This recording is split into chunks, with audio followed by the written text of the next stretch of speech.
Hi, this is Jim, and I'm the New Hampshire rock guy, and we're out on another one of my mining adventures. Wow, look at this spar here. It's just falling out of the mine walls, and there's so much more to see. Let's go. 1, 2, 3, 4. Feel all 6 sides of the tourmaline crystal. What would be west into the Connecticut River Valley and the mountains of Vermont. World-class beryl crystals, both aquamarine and golden. If you look hard enough, you'll find something it's facing. Get ready for a fantastic journey of this incredible mine. Greetings again, it's Jim Pecora, the New Hampshire rock guy and director of the Mica Mine Schoolhouse and the newly formed this year New England Mineral Museum, set up so that we can take over all New England when I'm long dead and gone. Keep that in mind, people. Anyway, I'm here today with John Salo, and we're going to talk a little bit about his family's history, which goes back a long time here in the area, and an actual mining operation that I'd like to talk about called the Sargent mine. And we're here on Sargent Road, but the mine isn't here. The mine is in Unity. Unity. Well, actually it's in Claremont, but you go through Unity and it's on the verge of looking down from the mine over toward Mount Escutney, Claremont down below, and so forth. Why are all the mines on top of hills? Do you know? Well, maybe because I'm thinking the ice from the glacier probably cleaned the hilltops off, and so it made the mica and the beryl, feldspar, all of that was exposed. Exposed, yeah. Because so many of them are up high. Yes. Yes, yeah. We have a proliferation of mines in the general area. We're right now in Marlow. There's some beautiful mines just down the street. There was a lot of mine prospects where they were just looking for rock. Right. And then Alsted has a lot of mines, Ackworth. We were just filming over in Ackworth. So the Sargent mine is just a little north of that geography from Unity, which is just to the east of Claremont. Mm-hmm. And do you know the basic, was it a feldspar mine, or they, whatever you mined, you sold whatever you could? No, at the time that was opened up, it was just toward the beginning of World War II, about 1939. Oh, all right, yeah, when the mineralization was occurring. There was a demand for mica, and because of that, the German U-boats were plying the Atlantic, the North Atlantic, and so it was hard to get shipping across without having it destroyed. Right.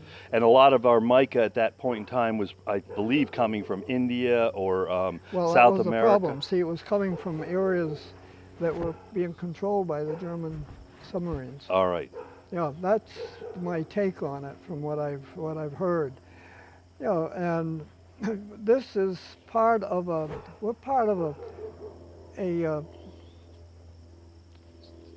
mineral thing that runs from somewhere down in Georgia and Alabama all the way through up into northern Maine.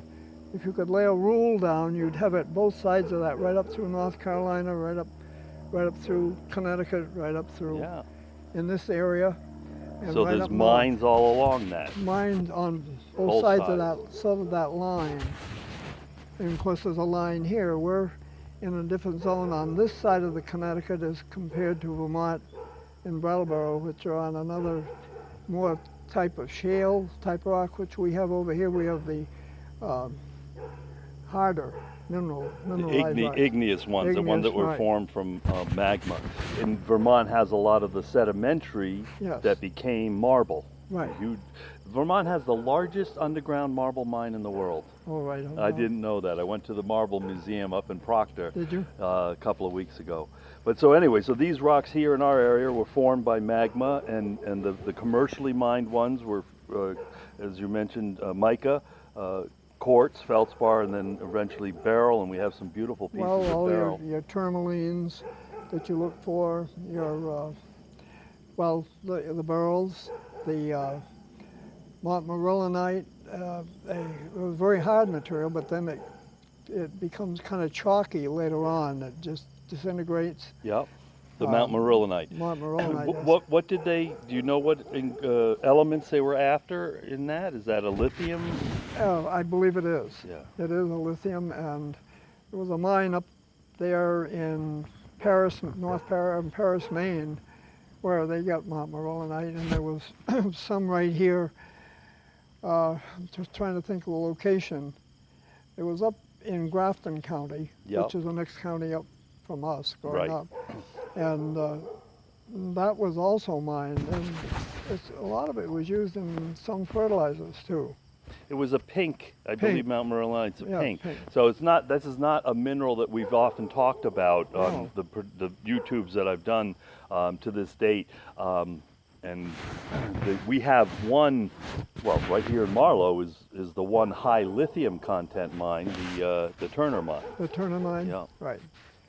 Yeah, that's just over the hill. There's a crow flies from here, It's probably close. less than a mile. Oh, wow. Oh, all right. And then you go the other way, you go to Wynnum, which is on the other side of Route 123. Right. And we've done a video Yeah, on that in the right. past. Yeah. Yeah, and that also has your little, you can walk around the post that was left there in the Wynnum. Of course, there's an underground thing, but that's full of water now. How far down did that go? Do you have any recollection? I'm guessing somewhere probably 20, 25 feet deep. Okay. That was about it. They went down and then they went out under, and it was just to the left of the parking lot down there. There's a pool of water. And if you got down into it in your car, you might be. And that's the case over there near the dance hall here in Alsted. That you follow that road out by the dance hall. Yeah. And The if you dance go, hall that was near the boat landing? which is right off from 123 Yeah, over here. yeah, yeah. In Yeah, you Alsted. go out there, and not too far out on the left, there's an intersection. The road went off to the left, and there's a pool of water there. I don't know how long that one's deep. That's probably 60 feet deep or so. I'd like to go out someday with a rock tied on a rope with the measurements and just try and see if you could figure it out. Oh, you probably could. Sometimes you go to those old mines where water has been in there. If you look, if it happens to be a clear day and so forth, you can even see a ladder that never got taken out. I wouldn't try the ladder. It's probably rotted away. But the water is often a green or a turquoise, and I understand that's from the mineral content that would be in Right. that's coming out of the Well, yeah, you get your potash feldspar and you get your silica spar, and of course we have them both in the mines around here. Those used in the glass industry and those used in the ceramics and earthenware. well, or- ceramic and Born MI, which Yeah, hasn't yep. scratched yet. That's your potash. Ah, that's potash. So, and from what I understand, this is great because we've not covered this material before on any of our videos.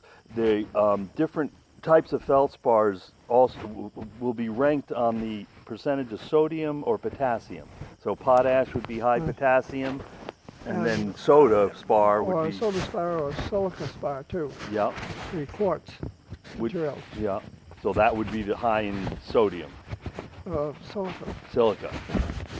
And well, it's almost like a glass-like spar, Yeah. and very hard and so forth. I think probably it was ground up more for the glassware. And as I say, I was thinking, in New York State, they took a lot of it, went out to New York State where, and I'm trying to think of the Corning. location. Corning. Corning, for the Corning yeah. glass. Yeah. Because they were innovators of Pyrex and Corningware and Right. yeah. No. So back to the World War II is when the Sargent mine started, and it was producing mica. What size books might you recall, or That's what I was looking for the other day. I was standing, this is probably 20 or 30 years ago. I was holding a book of mica. It was about 2.5 feet by maybe 1.5 feet. how thick? It was a book of mica. At that time, probably it was 3 or 4 inches. That's heavy. I mean, Yeah. if people can't imagine how heavy a book of mica like that is, we have them at the museum, the Right. Mica Mine Schoolhouse and the New England Mineral Museum at Mole Hill. So we're going to interview you, John, in 3 segments, so this is about the end of our first segment. To just finish up on one of Yeah. the things, out of the Ruggles mine, which is up in Grafton County, up near, Right, yeah. up there, the largest book of mica that came out of there was too large to lay down in the back of a pickup truck. Wow. So that's got to be 4, 5, 6 feet. Whatever across the body is in that small pickup, you know. That's and a big you piece of couldn't mica. put it down. Right. They did. They took a lot of feldspar, but they also took a lot of mica out of that operation. And these sizes are world-class sizes of mica, meaning that 80% of all mica in the world could be trimmed down to only 3 by 3 or smaller. So when you're talking about something that's a couple of feet or larger, it's like less than 1/10 of 1% of all mica in the world gets that large, and we had a lot of it. It Yeah. was just common. Have you ever seen one of those mica trim sheets that they have, that the people Oh. use in the... The one, no, Well- I've seen them in pictures, but the ones where they could grade them and determine the size. Right. Yeah, I've seen them in pictures, never in No, person. Probably one of our, I still have a few, at least one, of the trimming tables. Yep. But it's up in Newport, it's not here. And you could lay the book of mica down and turn it, and then the girl doing the trimming, which they used a regular linoleum knife. It was very sharp with a hook on it, Yeah. and a piece of wood with a like a dowel post. And so that was on the table, held with brackets. They'd lay the mica on an angle over it, and with that linoleum knife, they'd pull it across and cut it. Just trim it right to the size. They hand trim first. They had to take the rock off the mica, Mm-hmm. and then you could start in on it. A lot of it came out clean. Some of it were ruled by earth motion. Ruled would be like waves, little. Well, or straight long edges, so you get what we call those long, Yeah, ribs of I've seen mica. that where it just long thin piece will just yeah. disconnect Or they'll itself. be sometimes wide Yeah. if they worked out like that and they had good clear.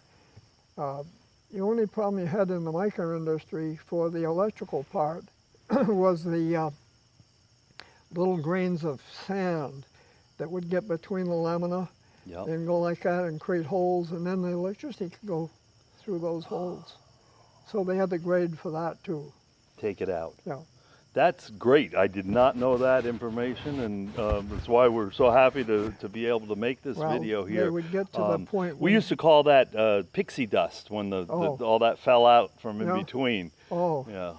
no, that stuff, and they also had a lot of vegetative matter though that would get between the layers, two little roots that Yeah. would get out. And I then- thought that was only because it was left. I see that today, and you figure you're picking up something Right. that might have come out of the mine decades ago. I didn't know that, back in the day that you would have that in there as well. Well, you had it, but not the deeper you went, of course, the less you'd have. Right. But if you were near the surface, so that meant that changed the quality.